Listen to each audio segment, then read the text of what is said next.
నమస్కారం. Youth counter డిబేట్కి స్వాగతం. నేను Vasumathi Yadav, research scholar from university of Hyderabad dance డిపార్ట్మెంట్లో రీసెర్చ్ స్కాలర్గా ఉన్నాను. ఈరోజు మన యూత్ కౌంటర్ కార్యక్రమంలో నాతో పాటుగా శ్రీకాంత్, లక్ష్మీనారాయణ గారు ఉన్నారు. ముఖ్యంగా ఈరోజు మనం తీసుకున్న అంశం ఏమిటంటే బీసీ సీట్లు మింగేస్తున్న ఈడబ్ల్యూఎస్ కోటా అనే అంశం పైన నాతో పాటు చర్చించడానికి మా ఇద్దరు స్కాలర్స్ కూడా ఇక్కడ ఉన్నారు. Chenna Srikanth, social justice party vice president, social media activist for OBC movement, Telangana university నుంచి మనకి ఈరోజు రావడం జరిగింది. నమస్కారం శ్రీకాంత్ గారు. అదేవిధంగా చాదల్ లక్ష్మీనారాయణ, భారతీయ ఛత్రపతి పూలే జాగృతి వ్యవస్థాపక రాష్ట్ర అధ్యక్షుడు మరియు పరిశోధన విద్యార్థి, కామర్స్ డిపార్ట్మెంట్లో ఉన్నారు. వీరు ఉస్మానియా యూనివర్సిటీ నుంచి పరిశోధన చేస్తూ ఉన్నారు. నమస్కారం. ముఖ్యంగా ఈరోజు మనం మాట్లాడుకుంటున్న అంశం ఈడబ్ల్యూఎస్ కోటా వల్ల బీసీ, ఎస్సీ, ఎస్టీ వాళ్ళకి మన రిజర్వేషన్లో అన్యాయం జరుగుతుంది అనేది మన ముఖ్య ఉద్దేశం.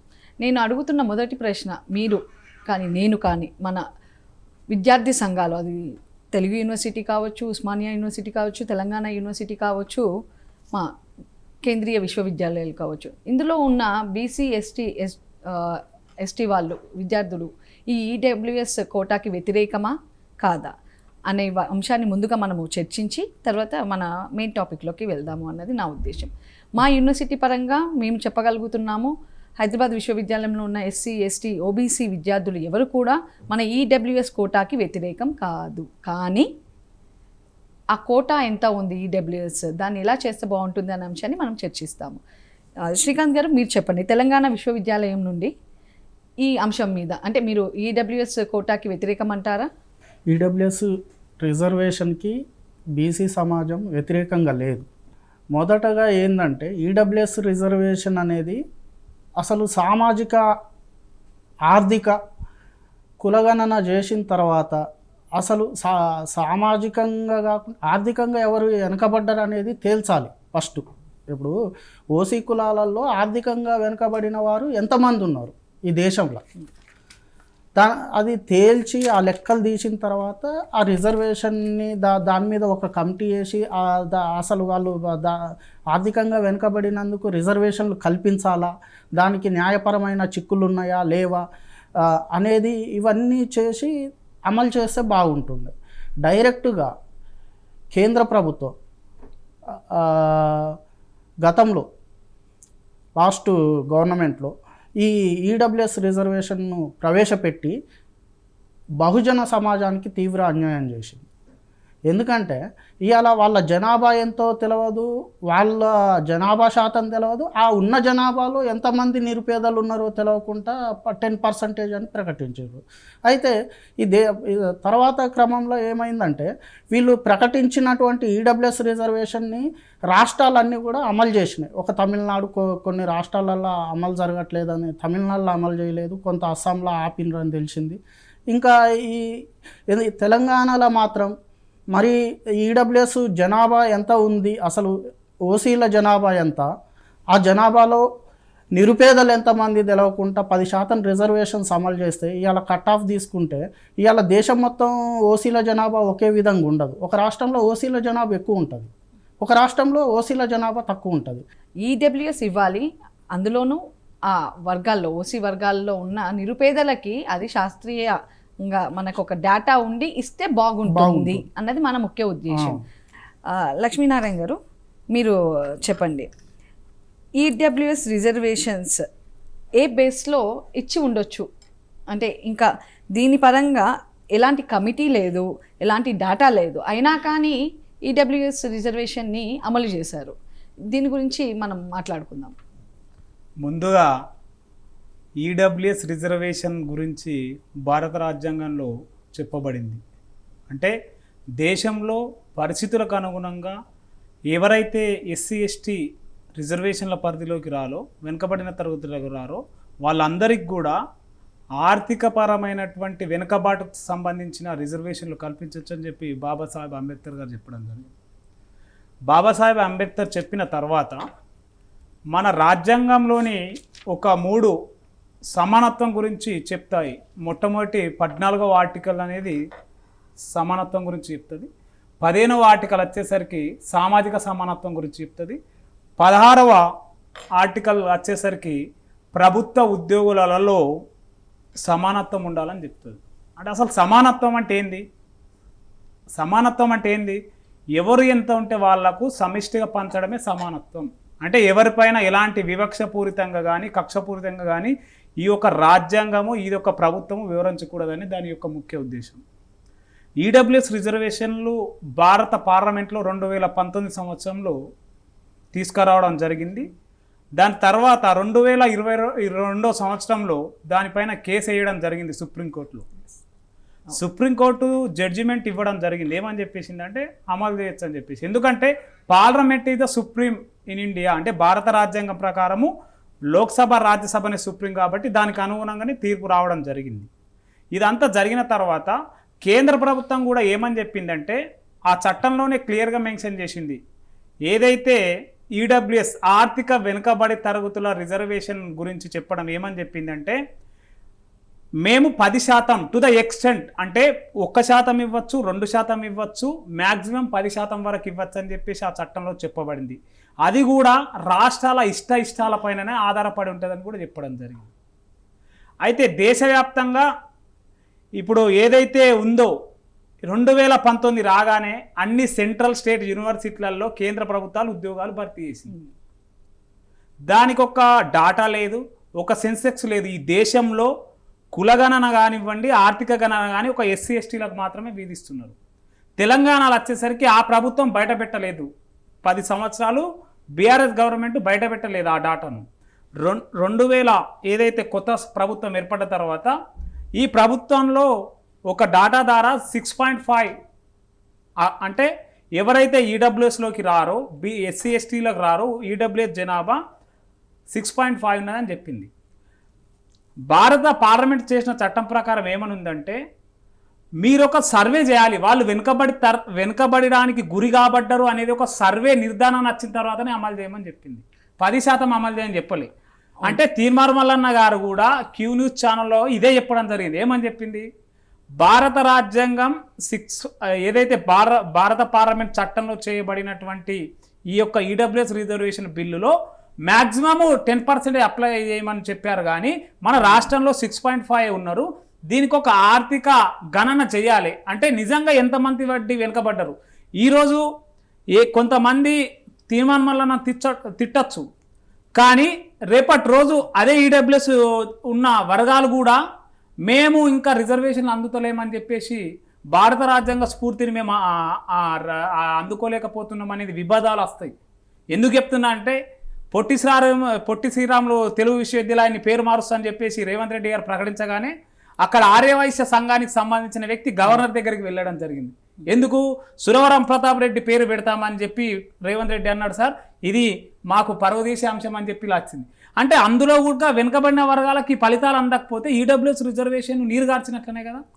మరి అదొక పాయింట్. రెండోది ఏంటంటే దేశంలో ఎస్సీ ఎస్టీలను విమర్శించిన కొంతమంది ప్రతిభ ఆధారంగా రిజర్వేషన్లు ఇవ్వాల్సిన అని చెప్పేవాళ్ళు తెలంగాణలో 22,000 పైగా ఉద్యోగాలు వస్తే దాంట్లో ఈడబ్ల్యూఎస్కు తక్కువ కటాఫ్ ఉంది.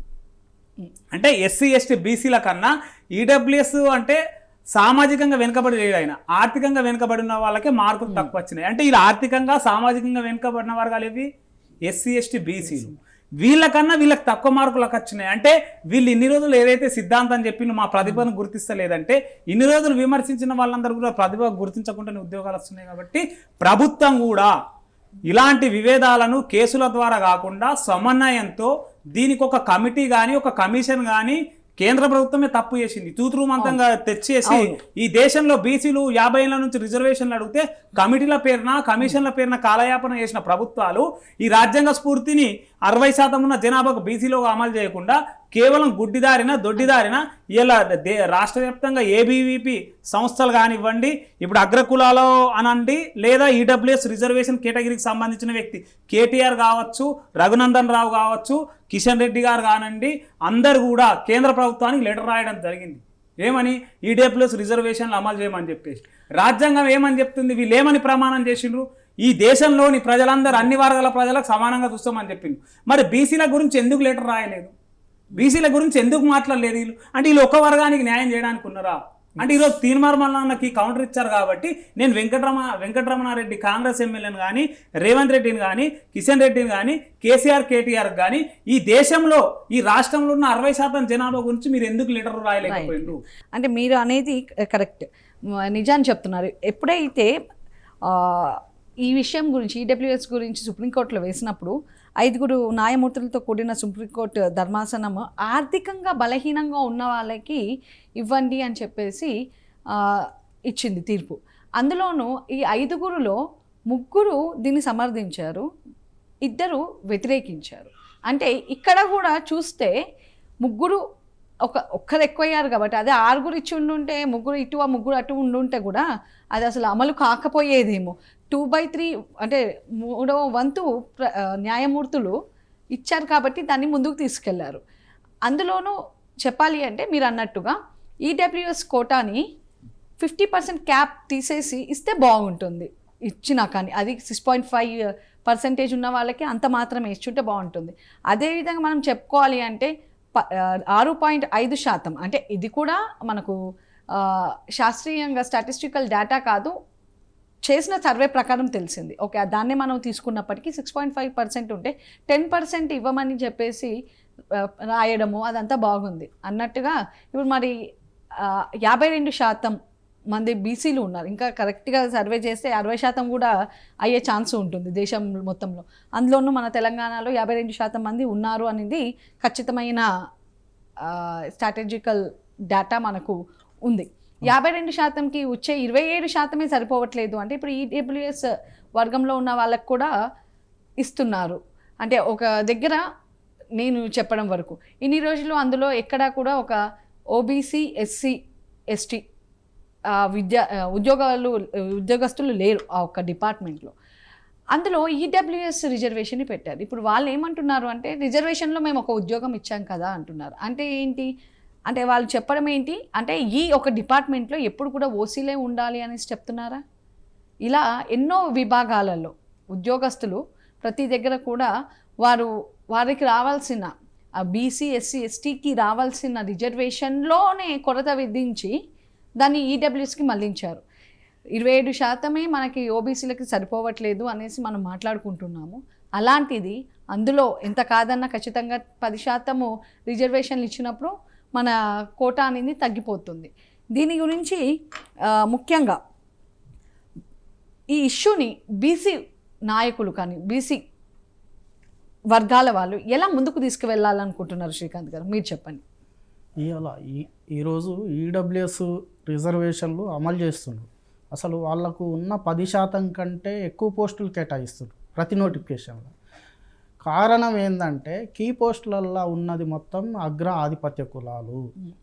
ఇవాళ గత మండల్ కమిషన్ రిపోర్టు అమలు తర్వాత 1990 నుండి మనకు అమలవుతున్న 27% బీసీ రిజర్వేషన్లల్లో 27% కూడా కేంద్ర ప్రభుత్వ ఉద్యోగాలలో లేరంటే ఇవాళ బీసీ రిజర్వేషన్లను ఎట్లా అమలు చేసే ఏ రకంగా అమలు చేస్తుండ్రో అనేది మనం గ్రహించవచ్చు. బీసీ సమాజం ఇవాళ 27% మంది కూడా ఇవాళ ఉద్యోగాలలో లేరు ఎక్కడ కూడా, ఏ విభాగంలో కూడా. అంటే ఎంత అన్యాయం జరుగుతుంది ఇక్కడ బీసీలకు. నీకు బీసీ ఓపెన్ కేటగిరీలో వచ్చిన వాళ్ళని తీసుకుపోయి బీసీ కేటగిరీలో ఓపెన్ కేటగిరీలో సెలెక్ట్ అయితే బీసీ కేటగిరీలకు నేర్తారు ఇంటర్వ్యూలలో మార్కులు తక్కువ వేసి. అంటే బీసీలను ఎక్కడికక్కడ ఆర్థిక అభివృద్ధి జరగకుండా ఉద్యోగాలలో రానియకుండా ఈ యొక్క ఏవైతే అగ్ర ఆధిపత్య కులాలు కుట్రలు చేస్తున్నాయి. ఇంతవరకు జరిగింది గత 77 ఏళ్ళ చరిత్రలో జరిగింది ఒక ఎత్తు అయితే ఇక జరగబోయేది మరొక ఎత్తు. ఎందుకంటే ఇవాళ బీసీలు చాలా చైతన్యవంతం అవుతుంది. ముఖ్యంగా విద్యార్థి యువత వాళ్లకు ఇప్పుడు ఎందుకంటే మా తాతలు చదువుకోలే, మా తండ్రులు కొంత చదువుకున్నారు. ఇప్పుడు మేము మా నెక్స్ట్ మా జనరేషన్లో ఇప్పుడు మేము చదువుకొని బయటకు వస్తున్నటువంటి యువత ఇవాళ ఉద్యోగాలు లేక అసలు ఏంది కారణం, ఎక్కడ ఉన్నాయి మూలాలని ఆలోచిస్తే రాజ్యాధికారం అనేది మన దగ్గర లేదు కాబట్టి ఈరోజు మనం ఇంత వివక్షకు గురవుతున్నాం. రాజ్యాధికారం మన దగ్గర ఉంటే చట్టాలు మనం చేసుకోగలిగితే ఇవాళ 27% రిజర్వేషన్ని క్రాస్ చేసి 52% చేసుకుంటాం. ఈ ఇవాళ వీళ్ళు అగ్రాధిపత్య కులాలు 50% రిజర్వేషన్లు మనకి ఇచ్చినా కూడా అమలు చేస్తాయని నమ్మకం లేదు. 27% దాటనప్పుడు 50% ఎట్లా అమలు చేయగలుగుతాయి? అవి 50% క్యాప్ ఉంది.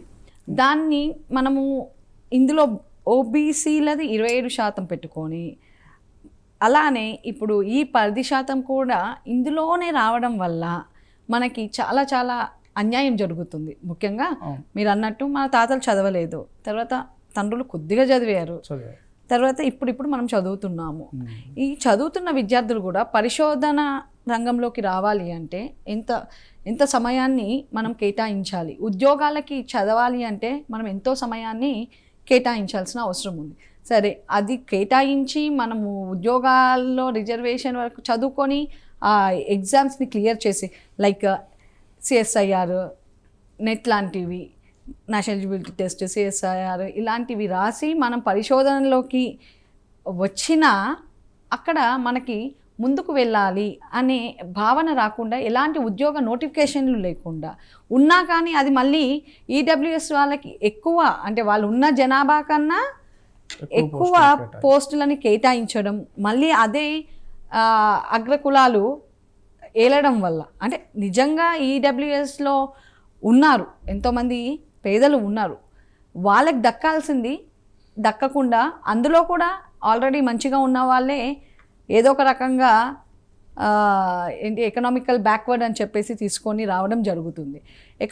మనకి ఉన్న సుప్రీంకోర్టు సవరణలో కూడా ఏం చెప్పారు అంటే రవీంద్ర భట్ గారు చెప్పారు క్లియర్గా,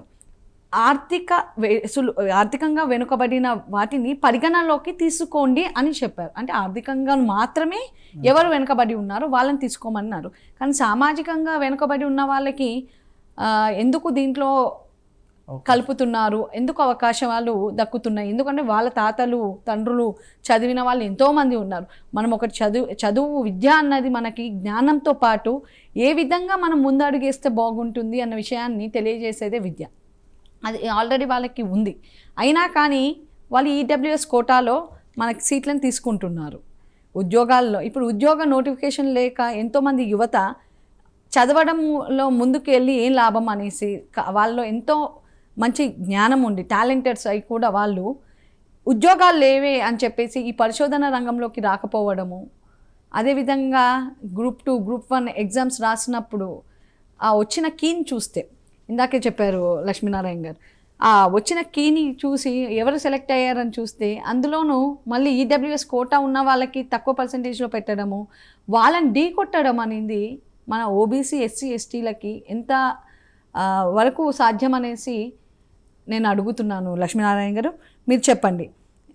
ఇప్పుడు మెయిన్గా నో కమిటీ నో డేటా క్లియర్గా ఉంది మనకి.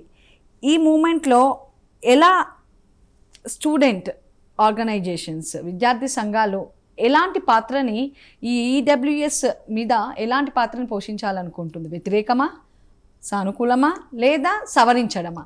ఈ మూడిట్లో మీరు ఏది తీసుకుంటే బాగుంటుంది అని అనుకుంటున్నారు? నేను ముందుగా దేశంలో వివిధ వర్గాలకు ఇస్తున్నటువంటి రిజర్వేషన్లు వాటి యొక్క చట్టబద్ధత గురించి చెప్పిన తర్వాత ఆ విషయంలోకి వెళ్దాము. దేశంలో అంబేద్కర్ రాజ్యాంగం రచించిన దేటి నుంచి ఎస్సీ ఎస్టీ వర్గాలకు రాజ్యాంగబద్ధత ఉంది. వాళ్లకు విద్యా ఉద్యోగ పాటు రాజకీయాలలో కూడా రిజర్వేషన్.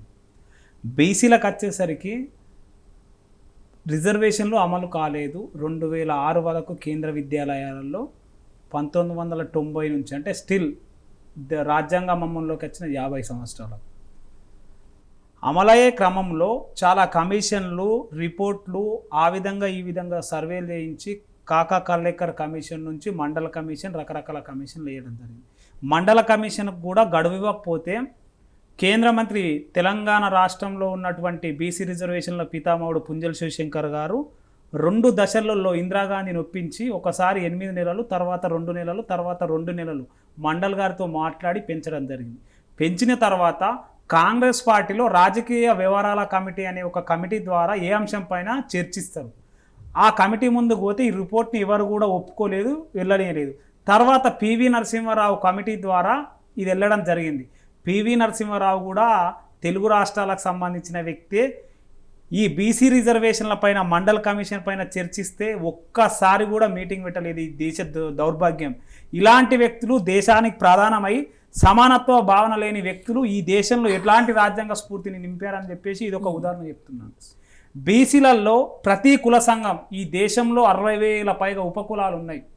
ఈ తెలుగు రాష్ట్రాలలో 1952 నుంచి పుంజల శేషం గారు హైకోర్టులో కానీ ముఖ్యమంత్రి కార్యాలయంలో పోరాడుతూ 1970 నుంచి రిజర్వేషన్లు అమలు చేయడం జరిగింది, బీసీ నుంచి బీసీ-డి కేటగిరీ వరకు. తర్వాత కాంగ్రెస్ ప్రభుత్వం వచ్చి ఈ బీసీ కేటగిరీ అని చెప్పి ఒక్కొక్క కేటగిరీ నుంచి తగ్గించి బీసీ కేటగిరీ అని చెప్పేసి ఒకటి కొత్తగా పెట్టి మైనార్టీ రిజర్వేషన్లు ఇచ్చింది.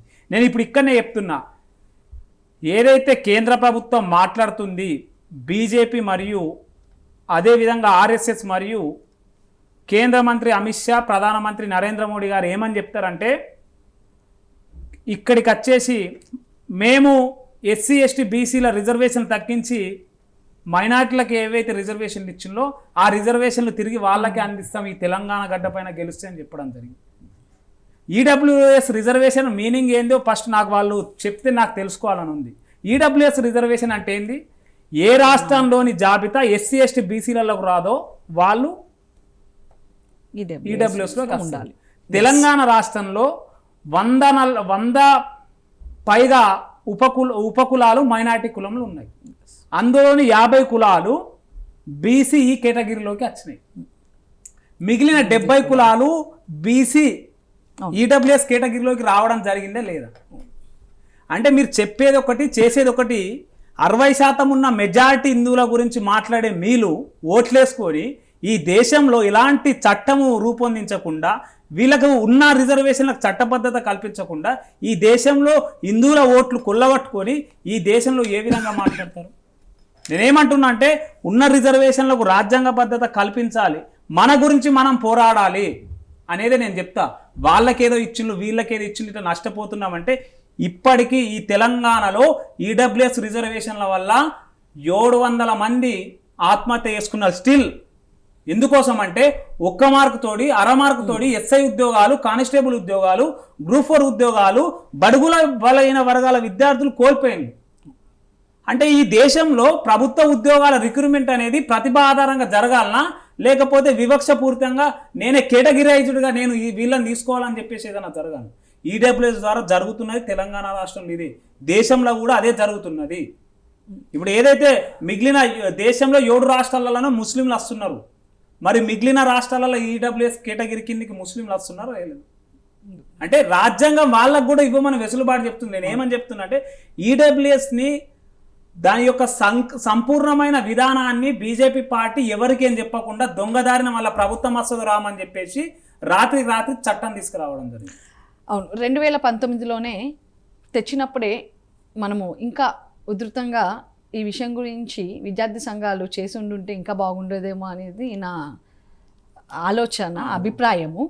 దీంట్లో పాటుగా మీరు అన్నట్టు పుంజాల శివశంకర్ గారు కావచ్చు, కొండా లక్ష్మణ్ బాపూజీ గారు కావచ్చు, వీళ్ళు ఎన్నో ప్రయత్నాలు చేస్తే ఈ మాత్రమైనా మనకు తెలంగాణలో బీసీలకి ఈ రిజర్వేషన్లు దక్కుతున్నాయి. మనం అనుకునేది ఏంటి అంటే, విద్యార్థి నాయకులుగా మనము విద్యార్థుల్లో చైతన్యం కల్పించాలి. ఎలా అంటే, ఏదో మనము అంటే నేను ఎందుకు ఇన్నిసార్లు అడుగుతున్నాను అంటే, చాలామంది ఇప్పుడు తిరుమల మల్లన్న గారు మాట్లాడగానే కూడాను ఈడబ్ల్యూఎస్ పైన అందరూ ఏంటి అంటే, వీళ్ళందరూ అంటే ఓబీసీలు, ఎస్సీలు, ఎస్టీలు, ముఖ్యంగా ఓబీసీలు ఈడబ్ల్యూఎస్కి వ్యతిరేకంగా మాట్లాడుతున్నారు అని చెప్పేసి ప్రచారం చేయడం జరుగుతుంది. దాంతో ఈడబ్ల్యూఎస్లో కొందరు ఏమనుకుంటున్నారు, అది నిజం అనుకుంటున్నారు. మన ఈ కార్యక్రమం ద్వారా యూత్ కౌంటర్, మేము యూత్ అంతా కూడా ఈడబ్ల్యూఎస్కి వ్యతిరేకం కాదు, కానీ మ్యాక్సిమం 10% ఇవ్వమన్నారు. 10% మ్యాక్సిమం అంటే అది లాస్ట్ లెక్క. ఏ తెలంగాణలో కావచ్చు, అది ఏ రాష్ట్రంలోనైనా కావచ్చు, జనాభా ప్రాతిపదికన ఇవ్వాలి అనుకుంటారు. దీనికోసం మళ్ళీ అటు తిరిగి ఇటు తిరిగి మళ్ళీ మనకు కావాల్సింది కులగణన జరిగితే ఇటు ఓబీసీలకు కావచ్చు, ఎస్సీ ఎస్టీలకు కావచ్చు, ఆల్రెడీ ఎస్సీ ఎస్టీలకి కావాల్సిన రిజర్వేషన్లు వస్తున్నాయి, అది మనం సంతోషించాల్సిన విషయం.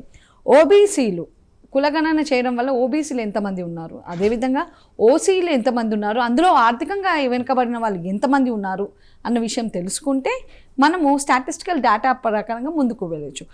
మనం అడిగేది కూడా అదే కదా. ఈడబ్ల్యూఎస్ కోటాని రాత్రికి రాత్రి 2019లో రాత్రికి రాత్రే అమలు పరచండి అని చెప్పేసి ఒకటి, 2022 నుంచి అది అమలు పరచడం జరగడము, సుప్రీంకోర్టులో వేసినా కానీ అందులో న్యాయమూర్తుల్లో అందులో కూడా భిన్నాభిప్రాయాలు ఉన్నప్పటికీ కూడా వాళ్ళు ఎవరైతే 2 న్యాయమూర్తులు వ్యతిరేకించారో వాళ్ళ అభిప్రాయాన్ని పరిగణలోకి తీసుకోకుండా రాత్రికి రాత్రే, ఎందుకంటే అధికారం వాళ్ళ చేతిలో ఉంది కాబట్టి దాన్ని కొనసాగించారు. ఇదే విధంగా విద్యార్థులు కూడా వాళ్ళ చైతన్యం రావాలి. మనం ఈడబ్ల్యూఎస్కి వ్యతిరేకం కాదు, కానీ న్యాయపరంగా ఏదైతే వాళ్ళు తీసుకోగలుగుతారో అలా ఈడబ్ల్యూఎస్ కోటా ఉంటే బాగుంటుంది అనేది మన ముఖ్య ఆలోచన. అదేవిధంగా 50% క్యాప్ని తీసేస్తే మన ఓబీసీలకి, ఎస్సీ ఎస్టీలకి రావాల్సిన బడుగు బలహీన వర్గాలకి రావాల్సిన ఉద్యోగాలు కావచ్చు, విద్యా పరంగా సీట్లు కావచ్చు, అన్ని యూనివర్సిటీస్లో వాళ్ళకే ఉంటాయి. ఈడబ్ల్యూఎస్ని ఎప్పుడు కూడా 50%లో కలపకుండా ప్రత్యేకంగా అది 6.5% కావచ్చు, 10% అంటే 10% ఇవ్వద్దు అనేది మన ముఖ్య. అది ఇచ్చే 6.5% కూడా 50% రిజర్వేషన్లో కాకుండా క్యాప్ తీసేసి ఇస్తే బాగుంటుంది. అదే మన ముఖ్య అజెండా అంటారు. ఇప్పుడు మీరు చెప్పండి శ్రీకాంత్ గారు, మొత్తం టాపిక్లో కూడా మనం ఎంతో డిస్కస్ చేసాము. విద్యార్థుల పాత్రను చూసాము, ఉద్యోగస్తుల పాత్రను చూసాము. ఈడబ్ల్యూఎస్ మీద ఉద్యోగ సంఘాల్లో ఎలాంటి అవగాహన రావాలి అంటారు? ఈడబ్ల్యూఎస్ మీద ఉద్యోగ సంఘాలు ఫస్ట్ వాళ్ళు అసలు ఉద్యోగులకు చాలా అవగాహన ఉంటుంది. ఎందుకంటే వాళ్ళు డిపార్ట్మెంట్లో ఉండి పనిచేస్తారు కాబట్టి వాళ్ళకు ఎక్కడ అన్యాయం జరుగుతుందనేది వాళ్ళు ఆ పనిలో తెలుసుకోగలుగుతారు. కాబట్టి ఈడబ్ల్యూఎస్ ఇలా విద్యార్థులు, యువతని చైతన్యం చేయాల్సిన బాధ్యత ప్రతి ఉద్యోగి మీద కూడా ఉన్నది. ఇలా జాబు వచ్చి నా కుటుంబం బాగుందనే ఆలోచన నుంచి బయటపడి నా పిల్లల భవిష్యత్తు కూడా బాగుండాలనే ఆలోచన ఉద్యోగస్తులలో రావాలి, మేధావి వర్గంలో రావాలి. ముఖ్యంగా ఉన్నత పోస్టులలో ఉన్నటువంటి బీసీ వర్గాలలో ఎవరైతే ప్రభుత్వాలలో ఉన్నత పదవులు అనుభవిస్తున్నారో, ఈ రాజకీయంగా కానీ ఈ ఉద్యోగపరంగా కానీ కీ పోస్టులలో ఉన్నోళ్ళు, వాళ్ళకు ఈ ఆలోచన మా సమాజం భవిష్యత్తు బాగుండాలి, మా పిల్లల భవిష్యత్తు బాగుండాలి అని ఆలోచించి ఈ పార్టీలకు అతీతంగా బీసీలందరూ రాజకీయంగా చైతన్యవంతం కావాలి. ఇవాళ 50% పైన మనం 60% ఉన్నాం. నిజంగా ఈడబ్ల్యూఎస్ ఎంత శాతం ఉందో తెలియకుండానే 10% అమలు చేసినప్పుడు మరి బీసీలకు కూడా 50% రిజర్వేషన్స్ అమలు చేయరు. 50% రిజర్వేషన్స్ అమలు చేయరు. సీలింగ్ తీసేసి 50% బీసీలకు 50%, ఇంకా 60 ఉన్నారో 70 ఉన్నారో తెలియదు. అసలు ఈ గమ్మత్ ఏంటంటే బీసీలలో చాలా ఒకప్పుడు బీసీలలో తక్కువ కులాలు ఉంటే చాలా కులాలని ఎవరు అడిగినా కూడా బీసీ కులాలలో ఏ రిపోర్ట్ లేకుండా బీసీ కులాలలో చేర్చేసిండ్రు. ఈరోజు 2300 పైన కులాలు ఉన్నాయి దేశంలో. గతంలో ఉమ్మడి ఆంధ్రప్రదేశ్లో 99 కులాలు 100 ఉంటే ఇవాళ 100కు పైగా ఉన్నాయి. ఇవాళ అప్పుడు నువ్వు కులాలను చేర్చినప్పుడు జనాభా పెరుగుద్ది కదా, నువ్వు రిజర్వేషన్లు ఎందుకు పెంచలే? అంతే. అవునా మాట్లాడారు శ్రీకాంత్ గారు. అంటే మనం అనేది డేటా వస్తే అన్ని రకాలుగా ఎవరికి ఎలాంటి ఇబ్బంది లేకుండా అన్ని రకాలుగా బాగుంటుంది అనేదే మన అందరి ఉద్దేశం. కాబట్టి చాలా ధన్యవాదాలు తెలుపుకుంటున్నాను శ్రీకాంత్ గారు. మనము ఈరోజు ఇక్కడ ఇలా కలిసి కూర్చొని ఈ బీసీ సీట్లను మింగేస్తున్న ఈడబ్ల్యూఎస్ కోటా అనే అంశం పైన మాట్లాడడానికి చాలా చక్కటి ప్రోగ్రామ్ని మనము చేస్తున్నాము. ధన్యవాదాలు శ్రీకాంత్ గారు. అదేవిధంగా ధన్యవాదాలు లక్ష్మీనారాయణ గారు. మీ అమూల్యమైన సమయాన్ని మన విద్యార్థుల్లోనే మొదట చైతన్యం రావాలి అని చెప్పేసి విద్యార్థి లోకం, అందులో రీసెర్చ్ స్కాలర్స్గా ఉన్న మనం మాట్లాడితే బాగుంటుంది అని చెప్పి ఈ కార్యక్రమాన్ని ఏర్పాటు చేయడం జరిగింది. ధన్యవాదాలు. ఇది ఇవాల్టి ఎపిసోడ్. మరొక కార్యక్రమంతో మళ్ళీ కలుద్దాం.